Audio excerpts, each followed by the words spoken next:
Hello दोस्तों, अब तक आपने पिछले एपिसोड में सुना कि रुद्र कैसे अपने दर्द को बर्दाश्त नहीं कर पा रहा था और उसकी आंखों के सामने मन्नत का चेहरा हर वक्त घूमता रहता था, जिस वजह से वह खुद को बहुत ज्यादा बेबस और लाचार महसूस कर रहा था। अब आगे जहां रुद्र अपने दर्द में परेशान था, वहीं दूसरी तरफ मन्नत जब ब्रिटेन वापस आती है तो उसके साथ उसके सारे दोस्त भी वापस आते हैं। मैथल, बेला और एलिस और लुसिया ये सब मन्नत के साथ ही वापस आ गए थे। वही मन्नत जो अपने महल ना जाकर एक प्राइवेट विला में रुकी थी, क्योंकि वह अभी किसी को नहीं बताना चाहती थी कि वह वापस आ गई है, जिससे उसे यहाँ के माहौल के बारे में जानकारी मिल सके। वैसे भी अब तक निकोलस ने उसे बहुत कुछ बता दिया था, जिस वजह से वह पहले से ही अलर्ट हो गई थी। यहाँ ब्रिटेन के हालात अच्छे नहीं थे। उन लोगों ने दादा विलियम थॉमस और दादी नोवा थॉमस को मेकने महल में ही कैद कर लिया था, क्योंकि उसे लगता था कि अभी क्वीन यहाँ नहीं है, जिस वजह से वह जल्दी से जल्दी अपने सारे काम खत्म कर ले, वरना क्वीन के होते हुए वह पत्ता तक हिलाने की गलती नहीं कर सकता था। वही दादा विलियम थॉमस उसकी हरकतों को देखकर परेशान हो चुके थे। उसने उन्हें उन्हीं के महल में नजरबंद कर दिया था, जिस वजह से वह कहीं आ जा नहीं सकते थे, और मेका और एलेनोर के गार्ड हर वक्त उनके आसपास रहते थे, जिस वजह से वह सीक्रेट तौर पर कोई काम नहीं कर पा रहे थे। अब उन्हें बस ओलिविया का ही इंतजार था। वैसे भी अब तक उन्हें इतना खबर दे दिया गया था कि ओलिविया ब्रिटेन आ चुकी है, जिस वजह से दादाजी जो इतना ज्यादा परेशान थे वह शांत हो चुके थे। लेकिन फिर भी उन लोगों के आगे दिखावा तो करना था अपने परेशानी का, इसलिए वह भी नाटक कर रहे थे। वही एलेनोर ने किंग मेकर और ब्लेयर को अपने साथ मिला लिया था। ये राजनीति सत्ता के सबसे ऊंचे पद पर बैठे वहां के अमीर थे। उन्हें अपनी तरफ करने की वजह से उसे लग रहा था कि उसका पलड़ा भारी हो चुका है और वह जल्दी ही ओलिविया का पता लगा कि उसे खत्म कर देगी, जिससे ये पूरी सत्ता उसकी हो जाएगी। आखिर में एलेनोर ने इस काम के लिए कितने पापड़ बेले थे। उसने अपना 20 साल बस इसी काम के लिए बर्बाद कर दिया था। इस सत्ता को हड़पने के लिए उसी ने अमेलिया और एडवर्ड को जान से मरवा दिया था। ये सब उसी की राजनीति थी।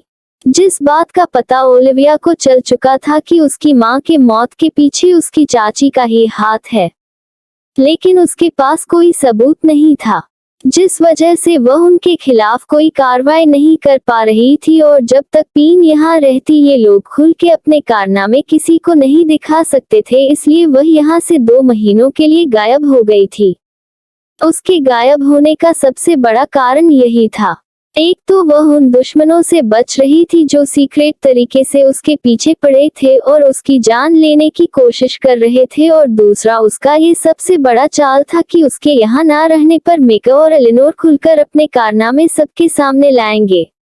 वही उसने यहाँ अपने बहुत ही विश्वास पात्र लोगों को इनके पीछे लगा रखा था, जो हर पल इनके खिलाफ सबूत इकट्ठा करते रहते थे। और अब वक्त आ गया था जब पार्लियामेंट में सबके सामने इन सबूतों को पेश किया जाता, जिससे एक ही पल में इनकी सत्ता बुरी तरह से समाप्त हो जाती थी। वैसे भी एडवर्ड थॉमस का के अच्छाई का फायदा उठाकर एलेनोर पहले ही बड़े पद पर बैठ चुकी थी, जिस वजह से उसे हटाना इतना आसान नहीं था। लेकिन अब जब उसके खिलाफ इतने सारे क्लू मिल गए हैं तो उसे हटाना बहुत ही आसान होगा।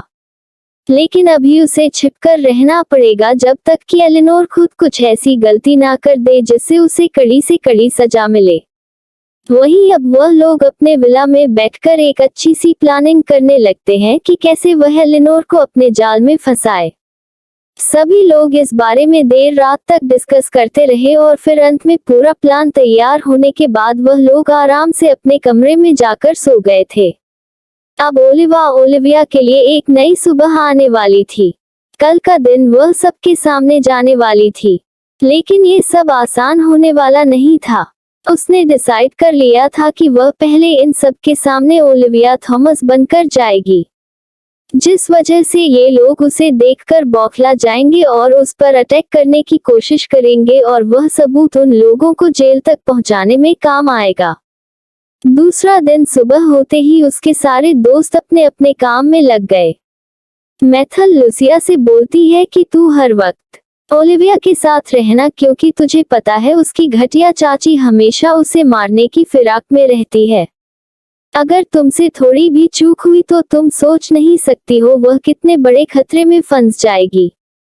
वहीं उसकी बात को सुनकर एलिस बोलती है, वह चाहे जितनी भी घटिया हो, पर हमारी ओलिविया जितनी ताकतवर नहीं हो सकती है। तुम्हें तो अच्छे से पता है ओलिविया की स्ट्रेंथ का, वो ऐसे 100 लोगों को धूल चटा सकती है। इस वजह से तुम उसकी इतनी ज्यादा फिक्र ना करो। वैसे भी वह पूरी तैयारी के साथ जाएगी, इसलिए गलती का तो कोई चांस ही नहीं बनता। उसकी बातों को सुनकर मैथल थोड़ा रिलैक्स होती है, लेकिन फिर भी उसे बहुत चिंता थी। आज वह लोग अपने मकसद को अंजाम देने जा रहे थे, जिसके लिए उन्होंने इतने सालों तक संघर्ष किया। वहीं ओलिविया अपने रूम में अपने माँ पापा के तस्वीर के आगे खड़ी थी। इस वक्त उसके आंखों में आंसू भरा हुआ था। वह उन भरी हुई आंखों से अपने माँ पापा को देख रही थी और उन्हें देखते हुए बोलती है, मॉम डैड, मैं आज सब कुछ खत्म कर दूंगी। मैं उन लोगों को नहीं छोड़ूंगी जिन लोगों ने आपके साथ यह सब किया है। उन घटिया लोगों की वजह से आप लोग मुझसे इतना दूर हो गए। मुझे अनाथों की तरह अपनी जिंदगी जीनी पड़ी। मैं उन्हें इतनी आसान मौत नहीं दूंगी। हर एक पल उन्हें तड़पना पड़ेगा। फिर उन्हें एहसास होगा कि दूसरों को धोखा देने का क्या नतीजा होता है। वो अपने बनकर हमारे ही दिल में खंजर घुसा गए और हम उन्हें अपना समझकर फूलों की तरह सींचते रहे। क्या इंसानियत का यही हश्र होता है? तभी तो लोग अब इंसानियत भूल चुके हैं। हर इंसान एक दूसरे से धोखा खा रहा है और उसी धोखे की आग में वह दूसरों को भी धोखा दे रहा है। पर उन लोगों का क्या जिसने इस धोखे की शुरुआत की थी? अगर उन लोगों ने ऐसा ना किया होता तो क्या किसी के अंदर से इंसानियत मरती? ये सब उन लोगों के बुरे कर्म है। यह उनकी लालच और उनकी हवस है जो कभी खत्म नहीं होती। पर आज सब कुछ खत्म हो जाएगा। सब कुछ खत्म कर दूंगी मैं। ये बोलकर वह अपने माँ की तस्वीर को अपने हाथ में उठा लेती है और उसे अपने सीने से लगा लेती है। उसे इस वक्त बहुत ज्यादा तकलीफ हो रही थी। उसके कानों में बस एक ही आवाज इस वक्त गूंज रही थी, बेटा कोशिश करो, गेट अप गेट अप, बेटा कोशिश करो, मॉम तुम्हारे साथ है ना। यह उस वक्त की आवाज थी जब ओलिविया खड़े होकर चलना सीख रही थी। यह उस वक्त की आवाज थी जब ओलिविया पहली बार लड़ना सीख रही थी। यह उस वक्त की आवाज थी जब ओलिविया पहली बार दौड़ना सीख रही थी।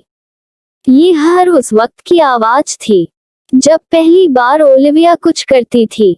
हर वक्त उसकी माँ उसके साथ होती थी, लेकिन आज वह खुद को बहुत ही ज्यादा बेबस और लाचार महसूस कर रही थी।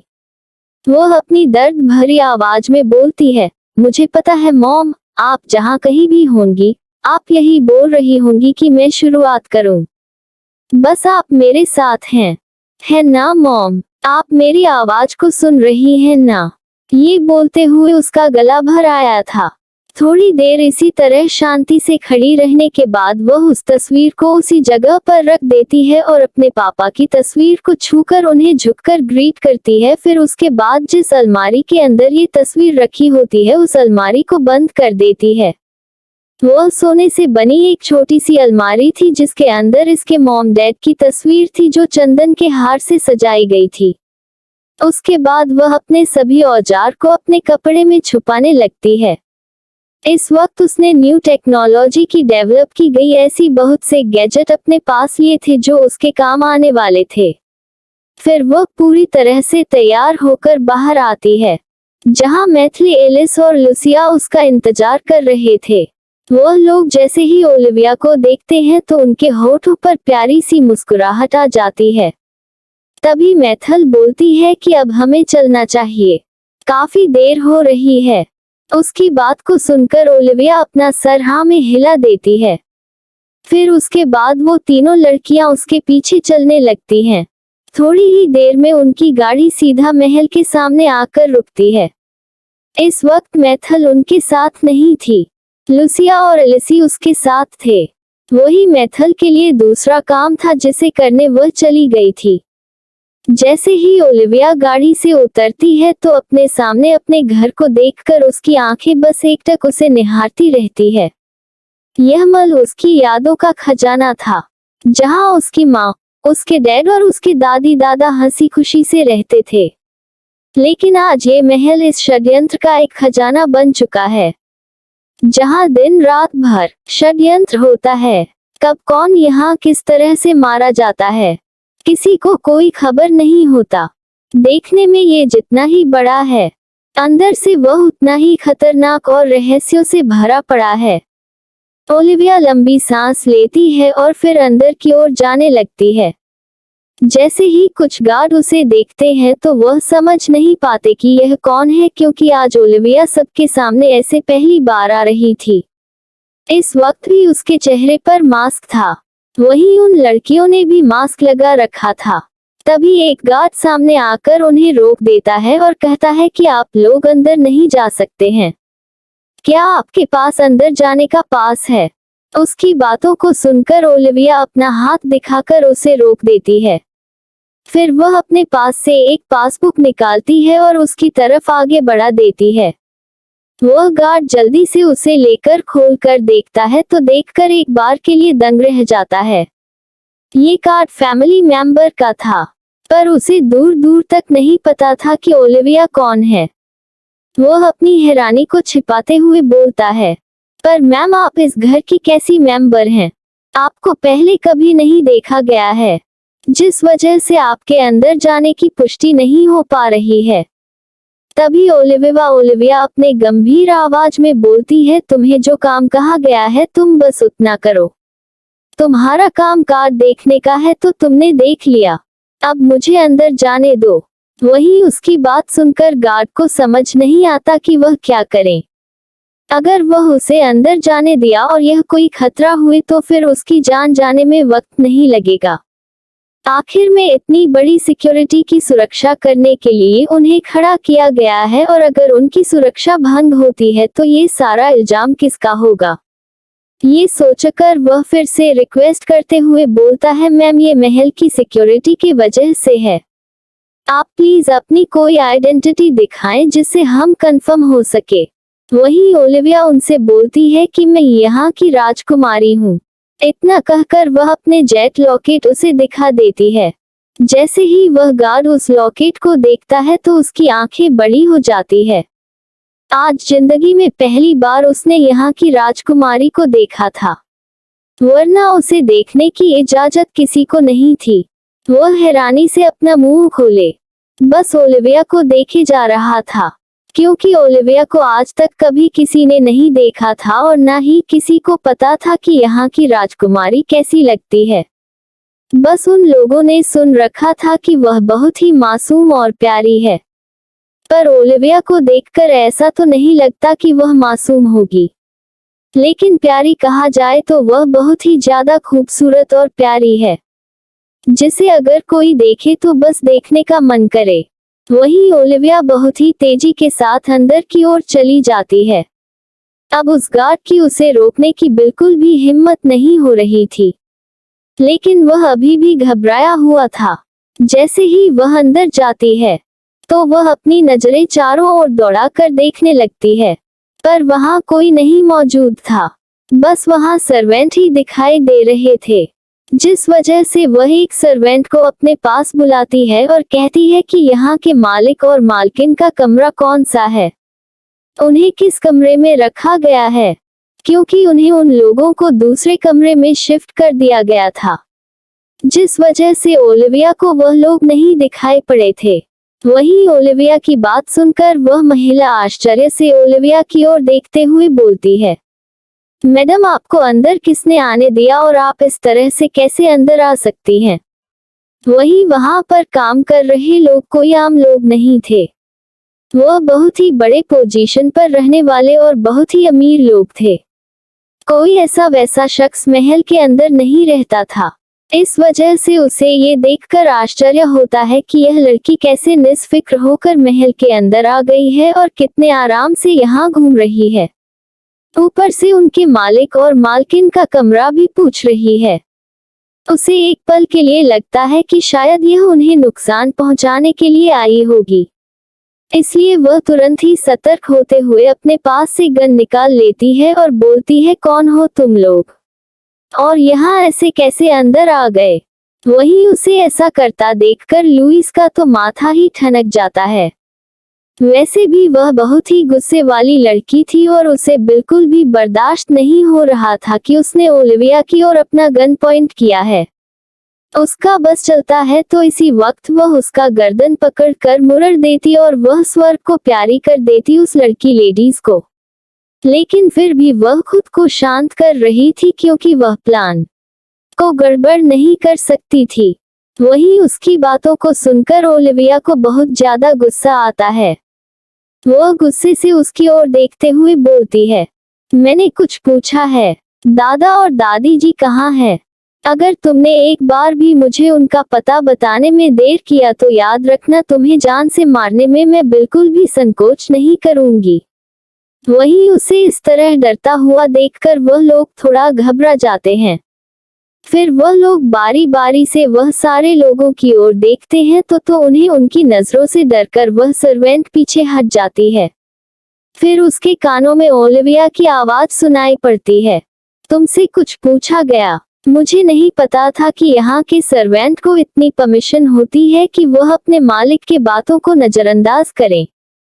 इस समय यह सब अपनी भाषा यानी अंग्रेजी में बात कर रहे थे।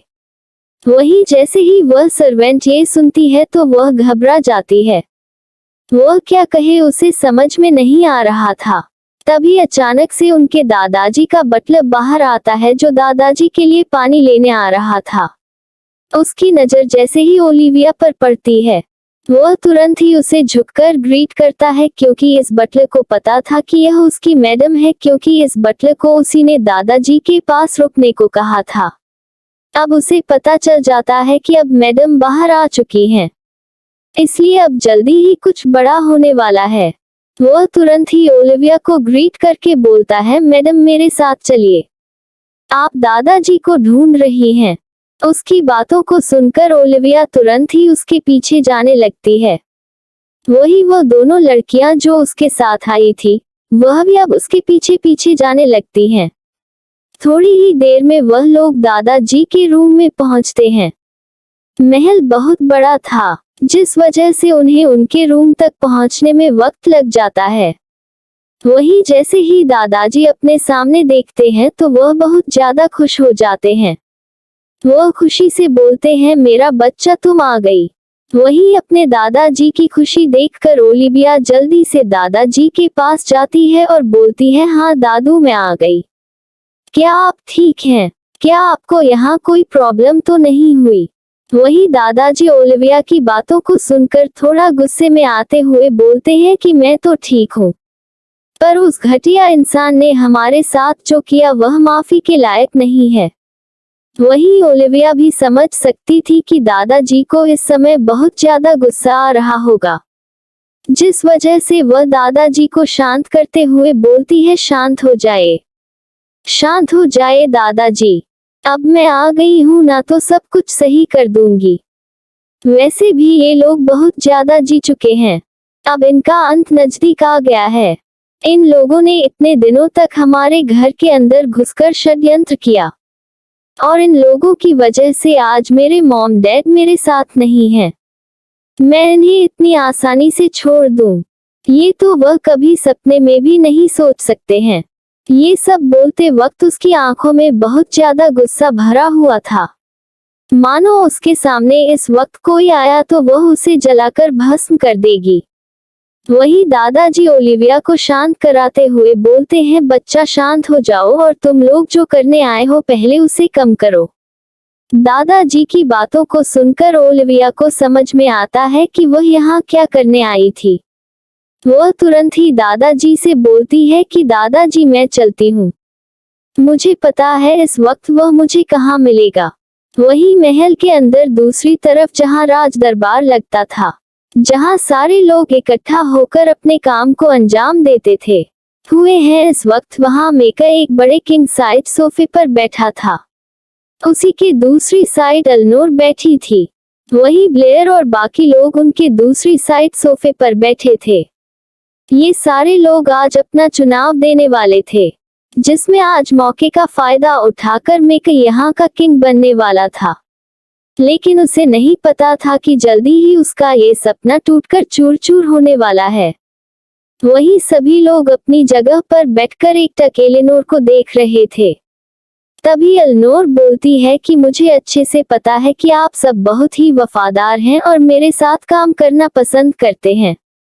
वैसे भी अब दादाजी बहुत ज्यादा बूढ़े हो चुके हैं, उनके कंधे पर ज्यादा भार नहीं रखना चाहिए और वैसे भी वह अब इतने साल इस काम को संभाल पाएंगे, इसलिए मुझे लगता है कि अब ये जिम्मेदारियां सही शख्स के हाथों में चली जाए। और जैसा कि आप लोगों को पता है, भाई साहब के जाने के बाद अब ये हक तो सिर्फ मेक का है, इसलिए आप लोग सभी मेक को अपना वोट दें। उसके बात को सुनकर वहां बैठे सभी लोग अपनी नजरें मेकअप पर डालते हैं और फिर धीरे धीरे कर वह लोग अपनी नोटबुक में कुछ लिखने लगते हैं। तभी मेकअप बहुत ही शान से बोलता है कि मैं आप लोगों से वादा करता हूँ, मैं आप लोगों की हमेशा मदद करूंगा। उसकी बातों को सुनकर किसी को कोई फर्क नहीं पड़ता है, सिवाय कुछ लोगों को छोड़कर, क्योंकि उन सबको पता था मेक कैसे किस्म का इंसान था। वो तो अपने दोस्तों का भी नहीं हो सका और उनसे बड़ी बड़ी वादे कर रहा है। उसी वक्त वहां एक आवाज घूमती है जो किसी और की नहीं बल्कि ओलिविया की थी, क्योंकि अब तक ओलिविया यहाँ पहुंच चुकी थी और उसके होते हुए कोई भी मेक को वोटिंग नहीं दे सकता था। वही जैसे ही उसकी आवाज वहां निकलती है, चारों तरफ एक सन्नाटा सा पसर जाता है। किसी की भी हिम्मत नहीं हो रही थी कि वह लोग अपनी नजरें उठाकर उसे देख सके। पता नहीं क्यों उन्हें अपने चारों तरफ का टेम्परेचर गिरता हुआ लग रहा था। वही वह आवाज उन्हें बहुत ही जानी पहचानी लग रही थी। तभी अचानक से उसके पीछे बहुत सारे लोग आकर खड़े हो जाते हैं, जिनके ड्रेस पर क्वीन का सिंबल बना हुआ था। ये देखकर वहां के लोगों की सांस अटकने लगती है। उन्हें नहीं पता था कि क्वीन को यहाँ के बारे में किसने बता दिया और वह यहाँ पहुंच गई। वैसे भी उन लोगों को अच्छे से पता था, महल की सुरक्षा हमेशा क्वीन ही किया करती थी, इसलिए उसे महल के अंदर आने में कोई भी प्रॉब्लम नहीं हुई होगी, क्योंकि किसी को इजाजत नहीं था कि वह क्वीन को अंदर आने से रोक सके। ये परमिशन खुद दादाजी ने अलॉट किया हुआ था और उनके मर्जी के खिलाफ कोई नहीं जा सकता था। वही अब तक मैथल भी अपना काम करके वहां आ चुकी थी। उसके साथ इस समय बहुत सारे गार्ड थे। डेविड और डैनियल भी उसके साथ मौजूद थे। उन लोगों ने चारों ओर महल को घेर लिया था। अब कोई चाहकर भी महल से बाहर नहीं जा सकता था। वही उन लोगों को देखकर अब सबको ठंडा पसीना आने लगता है। उन्हें समझ में नहीं आता कि क्वीन यहाँ कैसे आ गई। उसका तो कोई अता पता ही नहीं था। फिर अचानक से वह ऐसे कैसे प्रकट हो गई। अब वह खुद के लिए डरने लगे थे। वह यहाँ मेक की बातों में आकर आ गए थे, लेकिन उन्हें थोड़ा भी पता होता कि क्वीन ऐसे आ जाएगी तो वह कभी भी यहाँ आने की गलती ना करते और यह सीक्रेट मीटिंग ना रखी गई होती। लेकिन इनको नहीं पता था कि यह लोग इतने दगाबाज निकलेंगे, वरना वह इन्हें पहले ही जान से मार देती। वही सभी के दिलों में खौफ बैठ चुका था। तभी क्वीन बड़े ही एटीट्यूड के साथ अंदर आती है और कहती है, तुम लोग यहाँ क्या करने आए हो? कहीं ऐसा तो नहीं है तुम्हें फ्री में इनवाइट किया गया हो और तुम यहाँ खाना खाने के लिए मुंह उठाकर चले आए हो? उसकी बातें बहुत ही ज्यादा जहरीली थी, फिर भी सबको सुनना पड़ेगा, क्योंकि वह उससे बहुत ज्यादा डरते थे। ओलिविया इस समय बहुत ज्यादा खतरनाक लग रही थी। उसके चेहरे पर मास्क लगा हुआ था, जिस वजह से उसका पूरा चेहरा तो नहीं दिख रहा था, लेकिन उसकी आंखें साफ साफ दिखाई दे रही थी, जिसने अपना रंग बदलकर लाल कर लिया था। वही मेका एक पल के लिए तो अपने सामने इस डेविल क्वीन को देखकर कांप गया था, लेकिन फिर भी वह अपनी जगह पर बैठा रहा। उसे लगा कि शायद यह उसके लिए नहीं आई है, लेकिन दूसरे ही पल उसका ये भ्रम भी टूट गया, जब वह मेका की ओर देखते हुए अपने कदम धीरे धीरे कर आगे बढ़ाने लगी। इस समय वह उसे ऐसे देख रही थी मानो वह अपनी आंखों से ही उसे जलाकर भस्म कर देगी। यह एक आध दिनों का गुस्सा नहीं था, पिछले 20 साल से पनप रहा उसके मन में इसके प्रति यह गुस्सा था। ये गुस्सा था उसके माँ बाप के मौत के कारण का, क्योंकि वह नहीं भूल सकती थी कि यही दुष्ट इंसान उसके माँ बाप को कितनी बेरहमी से मारा था। वही वह अपना एक एक कदम लेकर आगे बढ़ रही थी। जैसे जैसे वह आगे बढ़ रही थी, मेक के दिल की धड़कन तेज होती जा रही थी। उसके साइड में बैठी एलेनोर, जिसे लग रहा था कि वह एक ऊंचे पद पर है, तो उसका कोई कुछ नहीं बिगाड़ सकता है। एक पल के लिए तो उसे भी क्वीन को देखकर डर लग रहा था, लेकिन वह खुद को नॉर्मल करना अच्छे से जानती थी। ऐसे ही नहीं, उसने इतना बड़ा षड्यंत्र रचा था। पूरे राजघराने को उसने अपने कब्जे में ले लिया था और अब वह इस तक पर अपनी नजरें गड़ाए हुए थी जिसके लिए उसने इतनी लंबी चाल चली थी। वही जैसे ही ओलिविया यानी हमारी मन्नत मेक के पास पहुंचती है तो वह उसे अपनी तीखी नजरों से देखते हुए बोलती है, क्या तुम इस सीट पर बैठने के लायक हो? वही उसकी आवाज इतनी ज्यादा खतरनाक थी कि मेक को तो अपने रग की हड्डी तक में एक सिहरन सी महसूस होती है। उसका ऑरा बहुत ही ज्यादा खतरनाक लग रहा था इस समय, जिससे मेक को बहुत ज्यादा डर लग रहा था। ना चाहते हुए भी वह अपनी जगह से उठकर खड़ा हो गया था। नहीं, ओलिविया जैसे ये देखती है तो उसके होठों पर तिरछी मुस्कान आ जाती है। वह बोलती है, तुम्हें नहीं लगता है तुम इसके काबिल नहीं हो? उसकी बातों को सुनकर मेक हकलाते हुए बोलता है, क्वीन यह आप क्या बोल रही हैं? और आप यहाँ क्यों आई हैं? अगर कोई ऐसी बात थी तो आप हमें संदेश भेज सकती थी। उसकी बातों को सुनकर ओलिविया जोर जोर से हंसने लगती है और कहती है, तुम्हें क्या लगता है मैं यहाँ क्यों आई हूँगी? फिर वह उसकी ओर देखते हुए अपनी आवाज को खड़ी करते हुए बोलती है, मैं यहाँ अपनी चीज लेने आई हूँ जिसे तुम लोगों ने छीन लिया है। उसकी बातें किसी के समझ में नहीं आ रही थी। वही एलेनोर, जो अब तक चुपचाप बैठी थी, उससे बर्दाश्त नहीं हो रहा था। उसका पति कैसे उससे डर रहा है। वह अपने पति को अपनी आंख दिखाती है जिससे वह अपनी जगह पर बैठ जाए, पर मेक की हिम्मत नहीं हो रही थी कि वह क्वीन के सामने बैठ सके। इस वजह से वह अब अपनी पत्नी को इग्नोर करता है और उसकी तरफ से अपना सर घुमा लेता है, क्योंकि उसे पता था अगर वह देखेगा तो वह लगातार उसे फोर्स करते रहेगी। लेकिन वह ऐसा कोई रिस्क नहीं लेना चाहता था।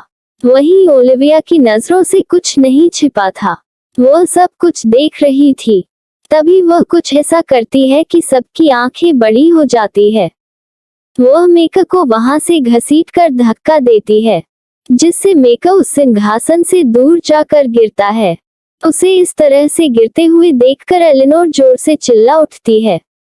वही उसे इस तरह चिल्लाता देखकर ओलिविया की नजरें तीखी हो जाती है। वह उसकी ओर देखते हुए बोलती है, इस तरह पागलों की तरह क्यों चिल्ला रही हो? क्या तुम्हें नहीं पता है, मुझे तेज आवाज बिल्कुल भी नहीं पसंद है, और कोई मेरे आगे तेज आवाज में बोलता है तो उसके बोलने के लिए उसके पास जुबान नहीं होती है। उसकी बातों को सुनकर एक पल के लिए एलेनोर भी डर जाती है, लेकिन इस वक्त वह अपने पति को देख रही थी जो अपनी जगह पर उठकर खड़ा हो गया था। यह उन लोगों की बहुत बड़ी बेइज्जती थी। वह एक राजघराने से बिलोंग करते थे और क्वीन का यहाँ हस्तक्षेप वह कैसे बर्दाश्त कर सकते थे, जबकि क्वीन का इस घराने से कोई मतलब ही नहीं था। एलेनोर गुस्से में क्वीन की तरफ देखते हुए बोलती है, तुम्हारी हिम्मत भी कैसे हुई उनके साथ ऐसा करने की? क्या तुम्हें नहीं पता है वह यहाँ के होने वाले किंग हैं? उसकी बातों को सुनकर ओलिविया जोर जोर से हंसने लगती है और बोलती है, मुझे नहीं पता था कि वह यहाँ के होने वाले किंग हैं। वैसे उन्हें ये पोजीशन किसने दी? क्या वह इस लायक हैं? और क्या पहले से ही डिसाइड नहीं हुआ था कि यह सीट सिर्फ और सिर्फ राजकुमारी का है? तो फिर ये लेने वाले कौन होते हैं? उसकी बातों में तंज था। वही एलेनोर खामोश हो जाती है क्योंकि उसके पास भी कोई जवाब नहीं था, लेकिन फिर भी वह अपने आप को सही करते हुए बोलती है, इससे तुम्हारा कोई मतलब नहीं है। ये हमारे घर आने का मामला है, इसे हम लोग अच्छे से समझ लेंगे। तुम होती कौन हो हमारे बीच में इंटरफेयर करने वाली? उसकी बातों को सुनकर ओलिविया उसे अपनी तीखी नजरों से घूरती है और बोलती है, तुम्हें जानना है कि मैं कौन हूँ? तो एलेनोर बोलती है कि हाँ, बेहतर होगा कि तुम हमें बताओ कि तुम किस हक से यहाँ आई हो और तुम्हें हमारे बीच में बोलने का हक किसने दिया? उसकी बातों को सुनकर ओलिविया जोर जोर से हंसने लगती है।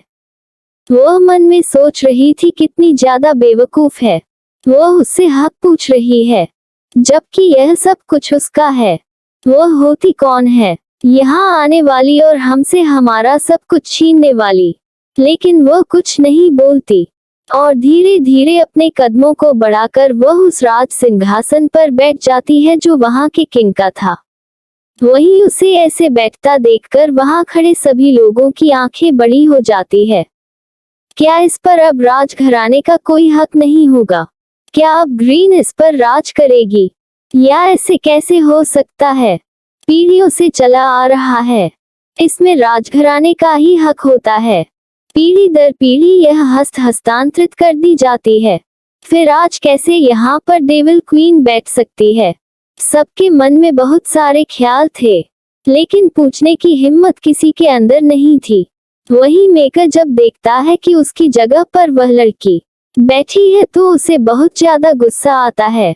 वह अपने गुस्से को कंट्रोल करते हुए बोलता है, क्वीन, ये जगह आपकी नहीं है, ये हमारे घराने से संबंधित है और आपको अच्छे से पता होना चाहिए कि यह सिर्फ हमारे घराने के लिए है। इसमें बाहर का कोई भी इंसान हस्तक्षेप नहीं कर सकता है। उसकी बातों को सुनकर ओलिविया हंसने लगती है और बोलती है, तुम्हें क्या लगता है, क्या मैं कोई बाहरी हूँ? उसकी बातों को सुनकर किसी को समझ नहीं आता कि वह क्या जवाब दे। हाँ, वह सच में एक बाहरी है, लेकिन जिस तरह से वह यहाँ की सुरक्षा करती है और जिस तरह से वह राजकुमारी के लिए प्रोटेक्टिव है और राज किंग भी जिस तरह से उसे मानते हैं, तो क्या इसका मतलब उन्होंने इसे गोद ले लिया है? ये सब सोचते हुए उसका दिल घबरा रहा था। अगर कहीं क्वीन इस पर बैठी तो फिर उनकी जिंदगी तो खत्म है, क्योंकि उन्हें अच्छे से पता है वो सबसे ये गद्दी छीन सकते हैं, लेकिन क्वीन से लड़ने की उनकी हिम्मत नहीं है। वहीं ओलिविया ध्यान से उसके चेहरे को देख रही थी। तभी एलेनोर गुस्से में बोलती है कि तुम्हें नहीं पता है, ये सीट हमारे घराने की है और तुम एक बाहरी लड़की हो, जिस वजह से इस पे बैठने का अधिकार तुम्हारा नहीं है। भले ही तुम कितनी भी खास हो और कितनी बड़ी क्यों ना हो जाओ, लेकिन ये रक्त संबंधित है जो तुम्हारे अंदर नहीं है। उसकी बातों को सुनकर ओलिविया और उसके दोस्त सभी जोर जोर से हंसने लगते हैं। उन्हें इस तरह से हंसता देखकर वहां खड़े सभी लोग आश्चर्य में थे। आखिर में वह लोग क्यों हंस रहे हैं? तभी ओलिविया बोलती है कि तुम क्या सोचते हो मैं कौन हूँ? उसकी बातों को सुनकर एलेनोर को कुछ भी समझ नहीं आता। वह कौन है? अरे वह क्वीन है, डेविल क्वीन, जो नर्क की रानी के समान है। उसे देखना ही सबके लिए एक अभिशाप होता है। वह इतनी भयानक है कि उसके सामने भी कोई भूल कर ना जाना चाहे। लेकिन फिर भी अपने प्लान को खराब होता देखकर एलेनोर उससे बराबर बहस कर रही थी, लेकिन कहीं ना कहीं उसे अंदर से भी डर लग रहा था। अगर उससे कोई गलती हुई तो उसका पत्ता हमेशा हमेशा के लिए ये क्वीन खत्म कर देगी। लेकिन फिर भी वह खुद को संभाले हुए थी और बोलती है कि हाँ, हम लोग जानना चाहते हैं, आखिर में तुम इस गद्दी पर कैसे बैठ सकती हो? ये हमारे राजा की है। उसके बाद राजकुमारी की, और उनके ना रहने पर इसका कार्यभार मेरे पति उठा सकते हैं। और इसी वजह से आज यहाँ पर यह कमेटी बैठाई गई थी, लेकिन तुमने आकर सब कुछ बर्बाद कर दिया। उसकी बातों को सुनकर ओलिविया बोलती है, नहीं, मैं यहाँ आकर सब कुछ बर्बाद नहीं कर दी, बल्कि सब कुछ बर्बाद होने से बचा लिया। इतना बोलकर वह उसके ओर घूर कर देखने लगती है। उसकी नजरों को देखकर एक पल के लिए एलेनोर का शरीर कांप जाता है। वह उसे ऐसे क्यों देख रही है? क्या वह अपना नेक्स्ट टारगेट मुझे बनाने वाली है? ये सोचकर ही उसे डर लगने लगता है। लेकिन फिर भी वह बोलती है कि जैसा कि तुम्हें पता है, इस समय हमारी राजकुमारी के बारे में किसी को नहीं पता है और पिताजी और माताजी का स्वास्थ्य बहुत ही ज्यादा खराब है। इसलिए किसी ना किसी को आधिकारिक तौर पर यह जिम्मेदारी उठानी पड़ेगी। और अगर ऐसा मेका कर रहा है तो इसमें क्या हर्ज है? वह सिर्फ अपने दायित्वों को निभा रहा है। उसकी बातों को सुनकर ओलिविया हंसते हुए बोलती है, क्या कहा तुमने? वह अपने दायित्व को निभा रहा है। उसका दायित्व क्या था? उसका दायित्व यही है ना, लोगों को मारना और उसकी जगह को हथिया लेना। उसकी बातों को सुनकर एक पल के लिए एलेनोर को डर लगने लगता है। क्या बोल रही है? क्या उसे सब कुछ पता है? दूसरे ही पल वह सोचती है कि उसने इतने अच्छे से यह काम किया है, उसे कैसे कुछ भी पता हो सकता है? ये बात तो राजघराने से बाहर ही नहीं गई थी। ये सब सोचकर वह खुद को नॉर्मल करती है और बोलती है कि तुम्हारे कहने से कुछ नहीं होता है। ये दायित्व इस घर के बेटे का है जो वह अच्छे से निभाना जानते हैं और वह उसे निभाने के लिए ही इस गद्दी पर बैठ रहे हैं। मुझे लगता है तुम्हें यहाँ से चला जाना चाहिए क्योंकि यहाँ तुम्हारा कोई काम नहीं है। उसकी बातों को सुनकर ओलिविया को बहुत ज्यादा गुस्सा आता है। वो यहाँ से क्यों चली जाए? ये सब कुछ उसका है। जाना तो इन घटिया लोगों को चाहिए, लेकिन कितनी बेशर्मी के साथ वह इसे जाने को बोल रही है। वह गुस्से से बोलती है, भला मैं क्यों अपने घर से जाऊं? या जो कुछ है मेरा है और इस पर हक जताने वाले तुम लोग होते कौन हो? तुम दो कौड़ी के लोग। तुम्हारी औकात नहीं है कि तुम इस राजघराने की गद्दी पर बैठो। यह शाही घराना है, यहाँ पे नीच लोगों की आवश्यकता नहीं है। उसकी बातों को सुनकर एलेनोर को गुस्सा आ जाता है। वह बोलती है, पिनिया तुम क्या बोल रही हो?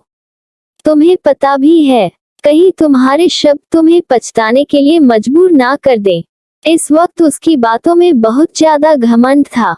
वह खुद को बहुत ही पावरफुल समझती थी और उसने अपनी कुछ टीम बना रखी थी जो उसके लिए काम करता था। वही क्वीन हंसते हुए बोलती है, तुम्हें क्या लगता है, क्या तुम्हारे बारे में मुझे कुछ पता नहीं है? इतना बोलकर वह अपनी आंखों से इशारा करती है।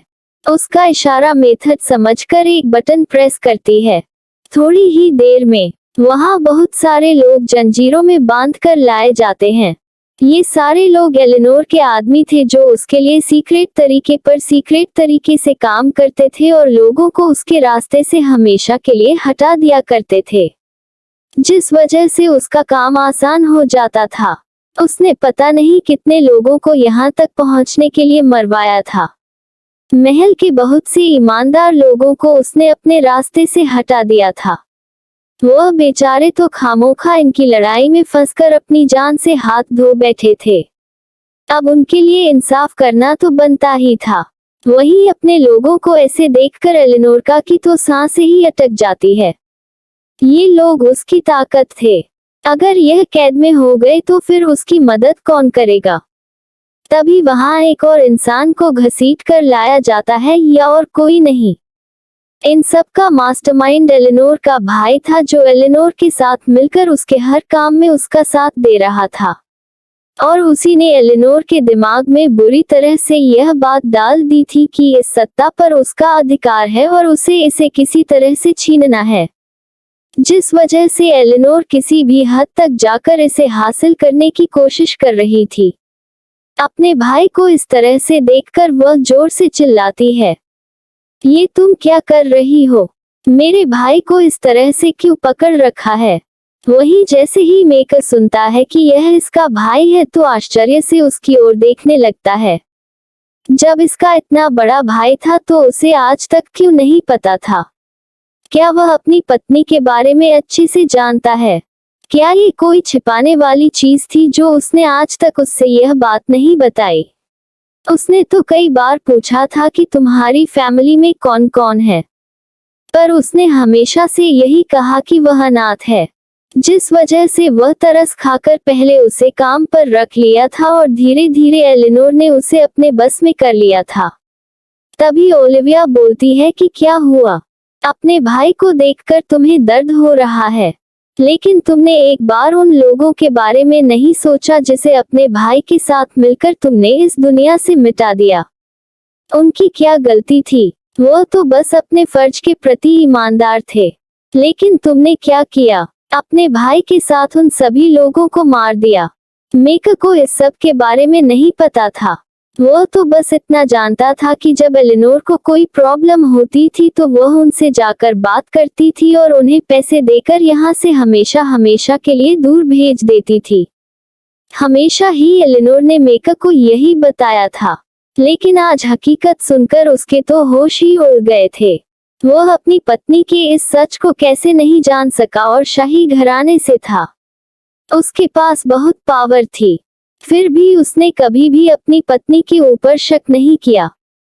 अगर उसे थोड़ा सा भी शक हो जाता तो वह भी बहुत ही दुष्ट प्रकृति का इंसान था। वह सब कुछ खोज लेता जिसकी जरूरत उसे होती थी। लेकिन तभी ओलिविया ने कहा कि तुम्हें क्या लगता है तुम अपने भाई के जरिए मिलकर मेक को बेवकूफ बनाओगे और फिर उसके जरिए इस सत्ता को हथिया लोगे और फिर उसके बाद हमेशा हमेशा के लिए मेक को अपने रास्ते से हटा दोगे। उसकी बातों को सुनकर एलिनोर के तो होश ही उड़ जाते हैं। हाँ, उसने ऐसा सोचा था कि वह इस सत्ता को हथिया लेगी, लेकिन मेक को वह क्यों मारेगी? आखिर में मेक के जरिए ही तो वह यहाँ तक पहुँच रही है और फिर मेक से उसकी शादी हुई है। अब तो वह धीरे धीरे मेक से प्यार भी करने लगी है, तो भला वह उसे क्यों मारेगी? लेकिन वही जैसे ही मेक ये सुनता है तो उसके तो होश ही उड़ जाते हैं।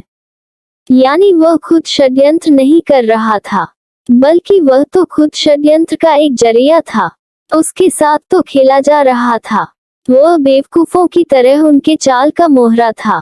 ये सोचते हुए उसे बहुत ज्यादा तकलीफ होती है क्योंकि वह एलिनोर से बहुत ज्यादा प्यार करता था और हमेशा ही आंखें बंद करके उसकी बातों को सुनता था।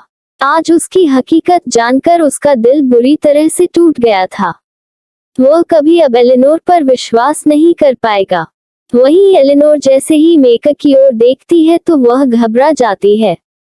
वह मेक को समझाते हुए बोलती है, नहीं मेक, ये झूठ बोल रही है, ये झूठ बोल रही है। मेरा ऐसा कोई इरादा नहीं था। हाँ, मैं ये चाहती थी कि तुम्हारे जरिए मैं इस सत्ता को हथिया लूं, लेकिन मैं तुम्हें ध्यान से नहीं मारना चाहती थी। उसकी बातों को सुनकर ओलिविया कुछ कहती इससे पहले ही मेक बोलता है कि मैं तुम पर कैसे विश्वास कर लूं कि तुम सच बोल रही हो, जब तुम खुद ही अपने मुंह से बोल रही हो कि तुम मेरे जरिए इस सत्ता को हथियाना चाहती थी। तो फिर इस अति सत्ता को हथियाने के बाद अंत क्या होता है यह मुझे अच्छे से समझ में आ रहा है। आज सच में मेक को बहुत ज्यादा तकलीफ हो रही थी। इस घटिया औरत के कहने पर उसने अपने ही भाई और भाभी को मारने में इसका साथ दिया था। सच में वह कितना घटिया इंसान है। उन लोगों ने कभी भी इसके साथ बुरा व्यवहार नहीं किया था, जबकि यह तो सौतेला था। वह लोग चाहते तो इसे महल से निकाल देते, लेकिन उन्होंने इसे महल में रखा, जिसका फायदा उठाकर इसने उनके ही पीठ पर खंजर घोंप दिया। ये सब सोचते हुए आज पहली बार उसे अपने पर घिना रही थी और उसे अफसोस हो रहा था। काश उसने इसके बातों में आकर अपने देवता समान भाई और भाभी को ना मारा होता। वो लोग हमेशा ही उसका भला चाहते थे। उन लोगों ने कभी भी उसके साथ बुरा व्यवहार नहीं किया था। ये सब सोचते हुए उसकी आंखें भर आती है। कहते हैं ना, धोखा अपनों का धोखा बड़े बड़ों को तोड़ देता है। आज वही हाल मेक का हो रहा था। उसने जो बोया था वही काट रहा था। वही ओलिविया हंसते हुए बोलती है, अच्छा तो तुम बोल रही थी कि तुमने मेक को मारने की प्लान नहीं बना रखा था, तो फिर यह क्या है? ये कहकर वो लुसिया को इशारा करती है तो लुसिया वहां एक वीडियो प्ले कर देती है जिसका इंतजाम उन लोगों ने पहले ही कर लिया था। जैसे ही वह वीडियो चलता है तो वहां पर एक बहुत ही पुरानी वीडियो चल रही थी जिसमें एलिनोर बोल रही थी, भाई हम जल्दी ही उन दोनों को अपने रास्ते से हटा देंगे, और अगर मेक ने हमारा साथ नहीं दिया तो फिर मेक को भी हमारे रास्ते से हटना पड़ेगा। और अगर मेकर साथ देता है तो ठीक है, हम उसे सीढ़ी बनाकर यूज करेंगे और उसके बाद जब सत्ता हमारे हाथ में आ जाएगी तब हम उसे भी अपने रास्ते से हटा देंगे। इसके बाद वह वीडियो बंद हो जाती है। वहीं अपनी बीवी के मुंह से यह सारी बातें सुनकर मेका के दिल में इतना ज्यादा दर्द हो रहा था कि उसे भरोसा नहीं हो रहा था। आज उसे एहसास हुआ अपने भाई और भाभी के दर्द का। उनकी उन नजरों का जो अंतिम समय उसे देख रही थी, उसमें बेबसी, लाचारी और बेइंतहा दर्द छिपा था। उसके भाभी ने बोला था कि तुमने ऐसा क्यों किया? हमने तो तुम्हें अपना माना था। देख लेना जैसा तुम हमारे साथ आज कर रहे हो, तो एक दिन तुम्हारे साथ भी ऐसा ही होगा, क्योंकि जिस औरत पर तुम विश्वास कर रहे हो वह विश्वास के काबिल नहीं है। उसकी अंतिम बातें अब मेका के कानों में गूंज रही थी। वह कैसे अंधा हो गया, कैसे मरते हुए उन लोगों की बातें भी उसके समझ में नहीं आई। कहते हैं लोग मरते वक्त झूठ नहीं बोलते हैं, लेकिन वह अंधा था जो उनके दर्द को नहीं समझ पाया। लेकिन आज जो दर्द उसे मिला है उससे वह अच्छे से समझ पा रहा था कि उस वक्त उन्हें कितनी ज्यादा तकलीफ हुई होगी। मैं भी तो उनका अपना था। ये सब सोचते हुए उसकी आंखें भर आती है। तभी अलीनोर गुस्से में चिल्लाती है, मैं तुम्हारी जान निकाल लूंगी। तुम ऐसे मेरे पति को मेरे खिलाफ नहीं भड़का सकती हो। मैंने उनके लिए बहुत कुछ किया है। ये सत्ता भी तो मैंने उनके लिए ही हासिल किया है। उसकी बातों को सुनकर मेका जोर से चिल्लाता है, झूठ झूठ झूठ, तुम कितना झूठ बोलोगी। यह सत्ता तुमने मेरे लिए नहीं बल्कि अपने सुख सुविधा के लिए हासिल किया है, अपने और अपने परिवार वालों के लिए। हम तुम्हारा परिवार नहीं हैं। हम तो बस एक खिलौना बनकर रह गए तुम्हारे लिए। वही इस वक्त जेम्स और लुका भी वहां पहुंच चुके थे, जिससे वह भी अपनी मां की सभी बातों को सुन रहे थे। उन्हें भी बहुत ज्यादा हैरानी हो रही थी। उन्हें समझ नहीं आ रहा था कि जिस मां को वह इतना मानते थे, जिसे वह जीनियस समझते थे, जिसे अपना आइडियल समझते थे, उसके पीछे इतना घिनौना सब छिपा है। वैसे तो वह लोग बहुत ही अच्छे थे, लेकिन अपने मां के भड़काने पर हमेशा ही महल के खिलाफ षड्यंत्र रचा करते थे। लेकिन फिर भी उन्हें अच्छे से पता था उनका घर है, इसलिए वह ज्यादा कुछ नुकसान नहीं करते थे, लेकिन कोई मौका भी नहीं छोड़ते थे राजकुमारी को नीचे गिराने का। आज उनके सामने सारी सच्चाई थी। ये सब देखकर उनका भी दिल रोने को कर रहा था। उन्हें भरोसा नहीं हो रहा था कि उनकी मां ऐसे चाल चल रही होगी। वही मेका तो पूरी तरह से टूट चुका था। तभी एलीनोर चिल्लाते हुए बोलती है, क्वीन, मैं तुम्हें छोड़ूंगी नहीं। तुम होती कौन हो हमारे बीच में दरार डालने वाली? तुम यहाँ से चली जाओ। यहाँ तुम्हारा कुछ नहीं है, और जो कुछ भी है ये हमारा है, सिर्फ हमारा है। इसके लिए मैंने 20 सालों तक अपनी जिंदगी बर्बाद की है। सिर्फ इस सप्ताह को पाने के लिए मैंने ये सब कुछ किया है, और तुम इसे मेरे हाथों से इतनी आसानी से नहीं छीन सकती हो। तुम हमारे घर की नहीं हो, इसलिए इस सत्ता पर तुम्हारा कोई अधिकार नहीं है। वहीं उसकी बातों को सुनकर ओलिविया जोर जोर से हंसने लगती है और बोलती है, क्या कहा तुमने? मैं इस घर की नहीं हूँ। नहीं नहीं, तुमने गलत कहा। मैं इसी राजघराने की हूँ और यह सत्ता तुम्हारा नहीं, मेरा है। इसी के लिए तुमने क्वीन और किंग का खून किया था ना? देखो आज ये तुम्हारे हाथों से जा रहा है और तुम कुछ नहीं कर पा रही हो। ये बोलते वक्त वह जोर जोर से हंस रही थी। आज जाकर उसके दिल को सुकून पहुंचा था। तभी वहां बहुत सारे पुलिस आ जाती है, जिसे क्वीन ने ही बुलाया था इन लोगों को गिरफ्तार करने के लिए। आखिर में इन लोगों ने इतना बड़ा जुर्म किया था जिसकी माफी तो नहीं हो सकती है। किसी भी कीमत पर वह इन्हें माफ नहीं करने वाली है। जैसे ही वह लोग देखते हैं कि यहाँ पुलिस आई हुई है तो उन्हें बहुत ज्यादा आश्चर्य होता है। क्या इस क्वीन ने पुलिस को बुला लिया है? आखिर में उनका जुर्म क्या है? एलिनोर क्वीन की तरफ देखते हुए बोलती है, तुम्हारी हिम्मत भी कैसे हुई यहाँ पुलिस बुलाने की, और आखिर में हमारा जुर्म क्या है, भला हमें क्यों पुलिस लेने आई है। उसकी बात को सुनकर वह बोलती है, अभी जुर्म बताने को कुछ बचा है क्या? सारे जुर्म तो तुमने अभी अभी अपने मुंह से कबूले हैं और बाकी बचे खुचे पुलिस को दिए जा चुके हैं। अब तुम्हारी पूरी जिंदगी जेल में सड़ने वाली है और फिक्र ना करो, मैं वहाँ तुम्हारे लिए अच्छा बंदोबस्त करूंगी, तुम्हें वहाँ किसी तरह की तकलीफ नहीं होगी। उसकी बातों को सुनकर एलिनोर को समझ में आ जाता है कि जेल में उसके साथ कुछ अच्छा होने वाला नहीं है। वह गुस्से में बोलती है, तुम घटिया लड़की, तुम्हारी हिम्मत भी कैसे हुई यह सब करने की? तुम्हें पता है मैं कौन हूँ? उसकी बातों को सुनकर ओलिविया हंसते हुए बोलती है कि चलो बता दो तुम कौन हो, मुझे भी तो पता चलना चाहिए। तो वह बोलती है, मैं इस घराने की बहू हूँ और तुम्हें पता है मैं जिस पद पर बैठी हूँ उसे अपमान करने की तुम्हारी औकात नहीं है। इस समय वह पूरी तरह से पागल हो चुकी थी। वहीं उसके मुंह से ये सब शब्द सुनकर ओलिविया को गुस्सा आ जाता है। वह बोलती है, तुम्हें पता है तुम्हारी औकात क्या है? तुम्हारी औकात मेरे पैरों में है, तुम उसी के बराबर हो। और रही बात सत्ता की, तो ये सत्ता हमेशा से राजकुमारी का था और यह राजकुमारी का ही रहेगा।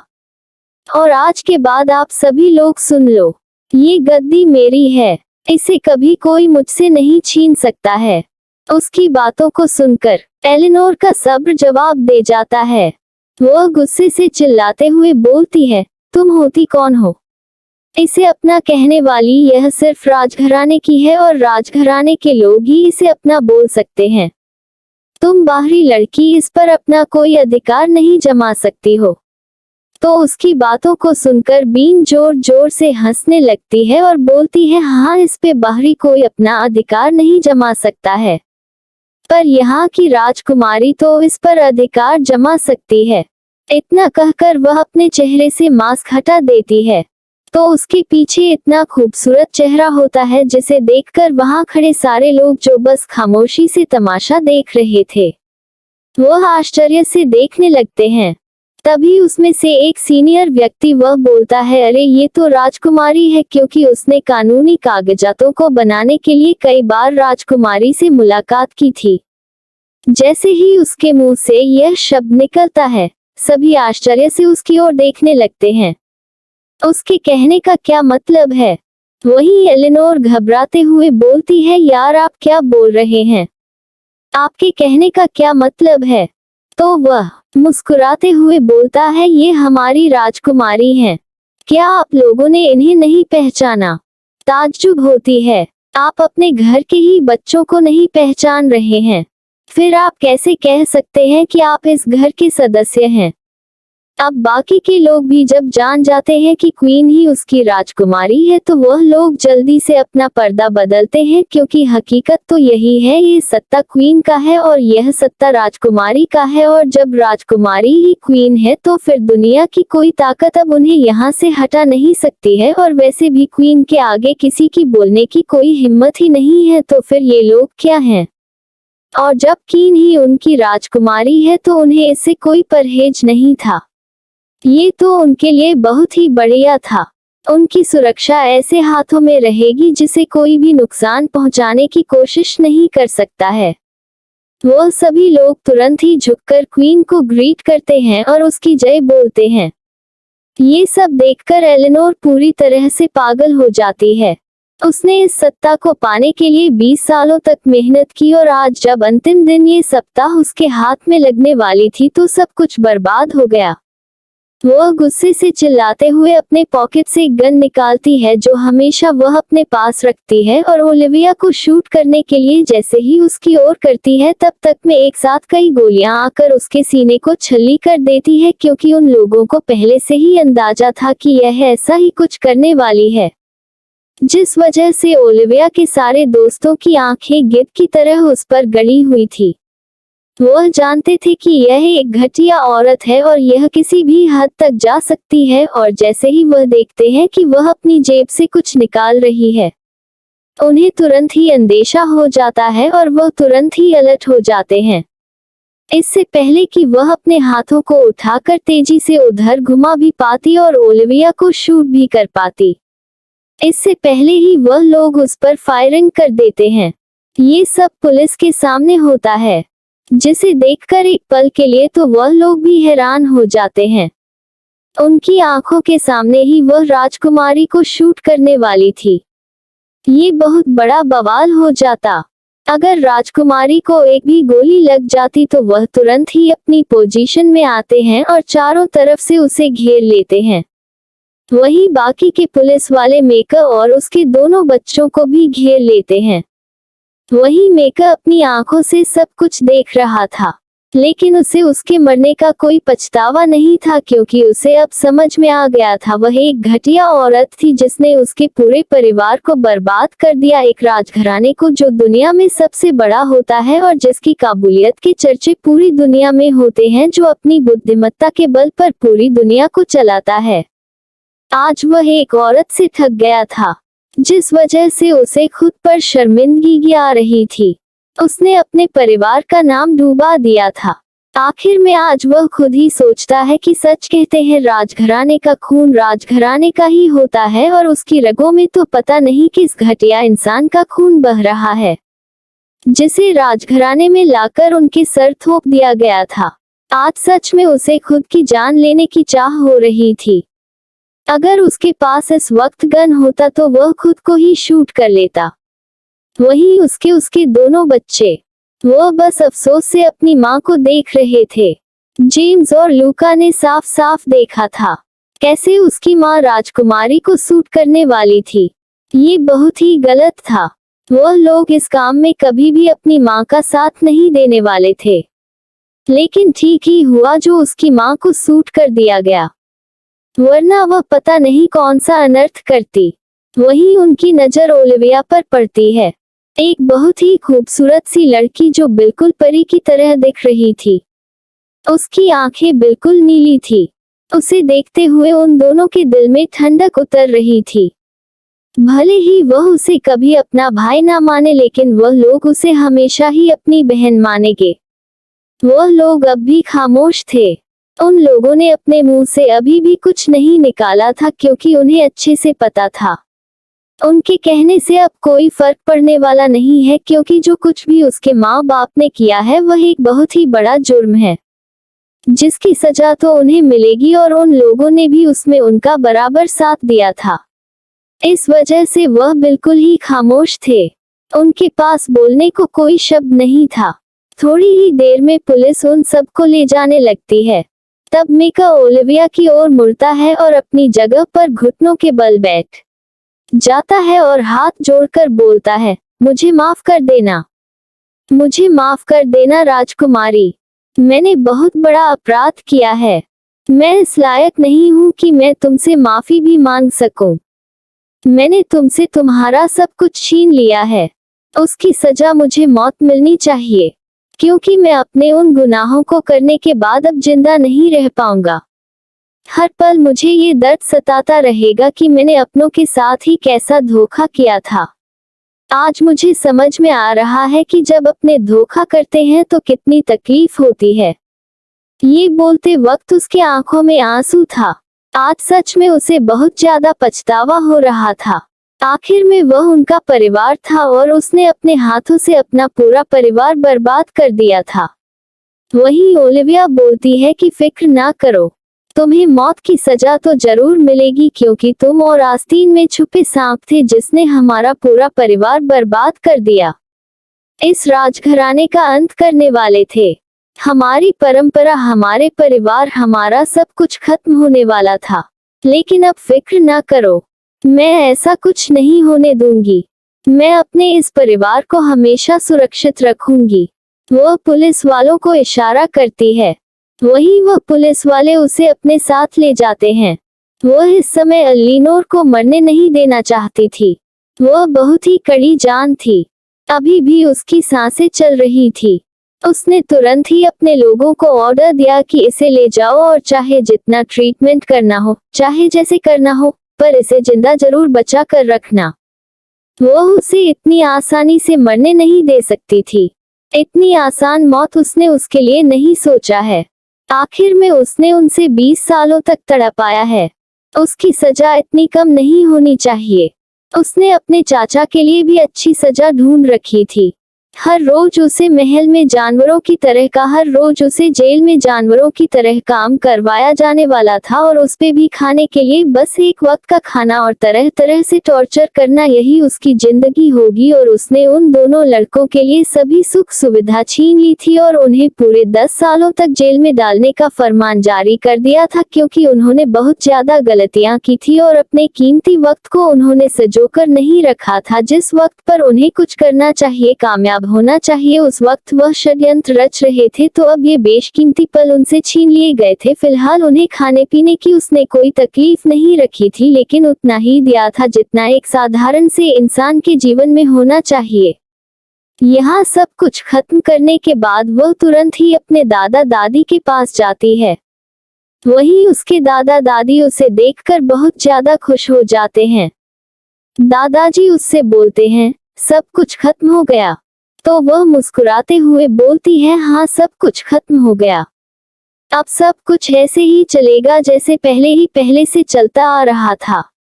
ये बोलते हुए वह बोलती है कि अब जाकर मैं अपने माँ बाप की बरसी करूंगी। अब जाकर उनके आत्मा को शांति मिलेगी। ये बोलकर वह तुरंत ही अपने लोगों को ऑर्डर देती है पूजा की तैयारी करने के लिए। दूसरे दिन एक बड़ी पूजा रखी जाती है जिसमें उनके माँ बाप का श्राद्ध किया जाता है और उनके अस्थियों को विसर्जित किया जाता है। फिलहाल वह लोग तो क्रिश्चियन थे, लेकिन उसकी माँ हिंदू थी और वह चाहती थी कि उसका अंतिम संस्कार हिंदू रीति रिवाज से ही किया जाए, जिस वजह से उनके पति ने भी अपने लिए यही चुना था। वह दोनों को अच्छे से अंतिम विदाई देती है। इस वक्त उसकी आंखें भरी हुई थी। आज उसने अपना बदला पूरा कर लिया था। वहीं दूसरी ओर रुद्र, जो धीरे धीरे पूरी तरह से बीमार हो गया था। 1 महीने गुजर गए थे, लेकिन वह न तो ठीक से खाता था, न सोता था और न ही ऑफिस जाता था और अपने कामों को संभालता था। वहीं उसके तीनों दोस्त उसके कामों को संभाल रहे थे। प्रणव, अर्नव और यतिन उसके ऑफिस का सारा काम देखते थे। दादाजी बहुत ज्यादा परेशान हो गए थे। उन्हें पता चल चुका था कि मन्नत वही लड़की थी जिसे वह पिछले 5 सालों से ढूंढ रहा है। लेकिन अब क्या किया जा सकता था? उसने अपने हाथों से ही सब कुछ बर्बाद कर दिया। उसे इस तरह से घुट-घुट कर मरता हुआ उसका पूरा परिवार देख रहा था, पर वह कुछ नहीं कर पा रहे थे। वह हमेशा घर से बाहर रहता था, जिससे कि वह मन्नत की यादों को भूल जाए, और जब घर लौटता था तो वह इतना ज्यादा शराब पिए हुए होता था जिससे उसे होश ही नहीं रहता था। कल रात भी उसने इसी तरह शराब पिया और अपने कमरे में बेसुध होकर जमीन पर ही लेट जाता था, क्योंकि अब उसे उस बिस्तर को देखकर चिढ़ होती थी जिसमें उसने कभी भी मन्नत को बैठने तक नहीं दिया। उसे याद आ रहा था कैसे उसने उसे पहले दिन घसीटकर जमीन पर फेंका था। ये सब सोचते हुए वह तो उस ओर देखना भी नहीं चाहता था। अब भाई, जब कियानामा तुमने किया था तो फिर इतना अफसोस क्यों कर रहे हो? वही सुबह उठकर उसे अपने सर में तेज दर्द होता है तो वह पानी लेने के लिए अपना हाथ बढ़ाता है तो देखता है कि उसके पानी के जग में पानी नहीं था। ये देखकर वह धीरे से अपनी जगह से उठता है और पानी लेने के लिए किचन की ओर बढ़ जाता है। वहीं इस वक्त नाश्ते की टेबल पर सभी लोग बैठे थे। नाश्ता तैयार था, वह बस खाने ही जा रहे थे। जैसे ही वह लोग उसे देखते हैं तो सबकी आंखें नम हो जाती है। अक्षत को भी अपने भाई के लिए बहुत ज्यादा दुख हो रहा था, पर वह कुछ नहीं कर सकता था। ये सब उसके भाई का क्या धरा था जिसे वह झेल रहा था। उस रुद्र 1 सेकंड के लिए भी उन लोगों की तरफ अपनी नजरें उठाकर नहीं देखता। वह सीधा किचन में जाता है और पानी लेने के लिए वह अपना जग भरने लगता है। तभी अचानक से वहां काम कर रही एक सर्वेंट, जो रुद्र को देखकर पूरी तरह से डर गई थी, उसका हाथ जल जाता है और उसके मुंह से आह निकल जाती है, जिसे सुनकर रुद्र उसकी ओर देखता है तो वह अपने हाथों को पकड़कर उस पर फूंक मार रही थी। जैसे ही रुद्र ये देखता है तो उसे वह पल याद आ जाता है जब उसने मन्नत के हाथों को जलाया था। ये सोचते ही उसका पूरा शरीर कांप जाता है। वहीं वह लेडीज जो गैस पे तावा रख के रोटी बनाने जा रही थी। इस वक्त तावा बहुत ही ज्यादा लाल था। वह तुरंत ही रुद्र उस तावा को देखकर धीरे धीरे उसकी ओर आगे बढ़ने लगता है और दूसरे ही पल वह अपने हाथों को उस तवे पर रख देता है। इस वक्त उसे दर्द की एक तेज लहर अपने शरीर में महसूस होती है।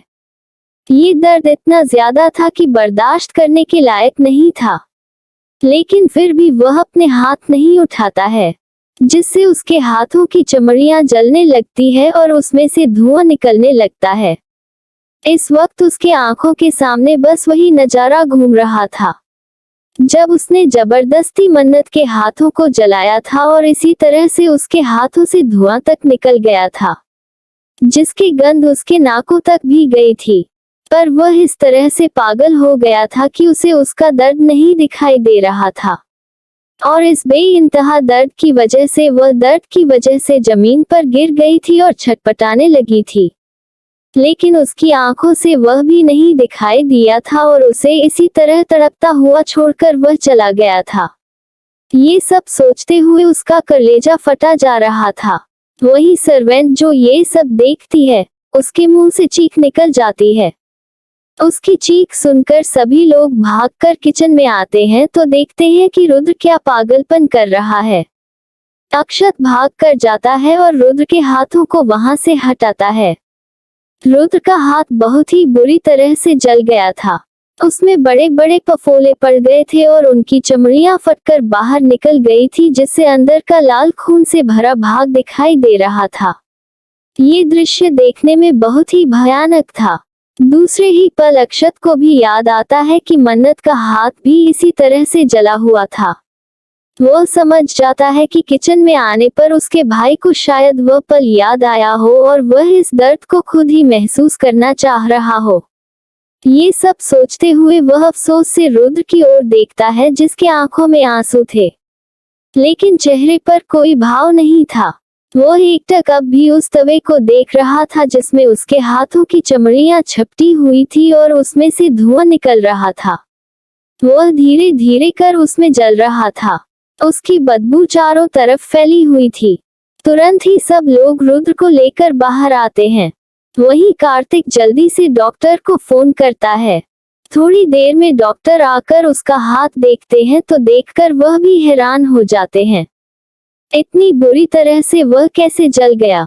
वह वहां पूछता है, लेकिन कोई कुछ जवाब नहीं देता है तो वह जान जाता है शायद कुछ ऐसा है जो उसके पूछने लायक नहीं है, इसलिए वह खामोश हो जाता है और वह जल्दी जल्दी उसके जले को साफ करने लगता है और उस पे दवा लगाने लगता है। उसने उसे जल्दी से इंजेक्शन दे दिया था जिससे उसे दर्द ना हो, लेकिन इस वक्त जो दर्द उसके दिल में हो रहा था उसकी कोई दवा नहीं थी। रुद्र के आंखों के सामने अभी भी वह नजारा घूम रहा था जब इतना दर्द देने के बावजूद उसके आंखों से आंसू छलक कर बाहर नहीं आए।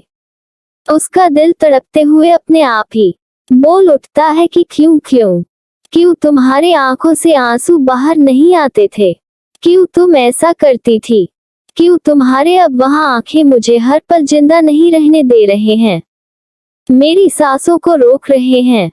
क्यों ऐसा था? क्या हुआ था आखिर में तुम्हारे साथ? इतना ऐसा कितने दर्द तुम अपने सीने में ली हुई थी? मैं क्यों नहीं देख पाया? मैं बहुत ही अभागा हूँ जिसने अपने हाथों से अपनी दुनिया उजाड़ दी। ये सब सोचते हुए अब उसकी आंखों से आंसू बहने लगता है और दूसरे ही पल वह बेहोश हो जाता है। ये दर्द उसके लिए बहुत ज्यादा था। वह पल पल घुट घुट कर मर रहा था। वह बर्दाश्त नहीं कर पा रहा था। सबसे ज्यादा तो तकलीफ उसे अपने करनी पर हो रहा था, जो उसने मन्नत के साथ व्यवहार किया था। ये चीज उसे अब बर्दाश्त के बाहर हो रही थी। आखिर में वह ऐसा नीच इंसान बन गया था जिसने अपने हाथों ही अपने प्यार को हर रोज टॉर्चर किया था। वही अक्षत जब देखता है कि रुद्र बेहोश हो गया है तो वह जल्दी से उसे किसी तरह से उठाकर उसके रूम में ले जाता है। इस वक्त हाल में सभी लोग बैठे थे। सभी के चेहरे पर चिंता नजर आ रही थी। उन लोगों को समझ में नहीं आ रहा था कि वह लोग क्या करें। दुख और तकलीफ तो उन्हें भी था, पर वह जी तो रहे थे, लेकिन रुद्र तो जिंदा ही नहीं था। उसके अंदर जान तो थी, पर जीने की इच्छा नहीं थी। अक्षत ने सोच लिया था कि अब उसे क्या करना है। वह फिर से रुद्र को जीना सिखाएगा, और उसके लिए वह क्या करेगा ये तो आपको नेक्स्ट एपिसोड में ही पता चलेगा। लेकिन रुद्र को हर दिन ऐसे घुट घुट कर मरता हुआ देखकर, अब यार आप सभी लोग बताओ, क्या आपको अच्छा लग रहा है? क्या रुद्र को इससे और ज्यादा टॉर्चर करना चाहिए, या फिर अब बस करते हैं? इतना बहुत हो गया तो जल्दी से कमेंट करके मुझे बताओ, जिससे मैं इसका नेक्स्ट एपिसोड बना सकूं। आज के लिए बस इतना ही। मिलते हैं आपसे इसके नेक्स्ट एपिसोड में।